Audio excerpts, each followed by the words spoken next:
Non zero and zero రోస్తో వస్తుందండి. Okay, అప్పుడు మనకి ఇక్కడ ఒక మ్యాట్రిక్స్ వస్తుంది కదా, దాన్ని ఏమనుకుంటాం, ర్యాంక్ ఆఫ్ ఏ అనుకుంటాం. ఈ టోటల్ మ్యాట్రిక్స్ని ఏమనుకుంటాం, ర్యాంక్ ఆఫ్ ఏబి అనుకుంటాం.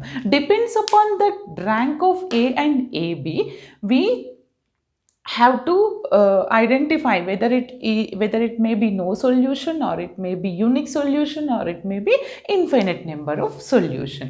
అది ఎలా అంటే ఫస్ట్ ఇక్కడ దాకా వచ్చిన తర్వాత మీరు ర్యాంక్ ఆఫ్ ఏబి తీసుకొని ర్యాంక్ ఏ ఎంత, ర్యాంక్ బి ఎంత, ఇక్కడ ఏం చేయాలి, ఎక్లాన్ ఫార్మ్ అంటే రోస్ ఆపరేషన్ మాత్రమే అప్లై చేసి below the principal diagonal elements zero చేయండి.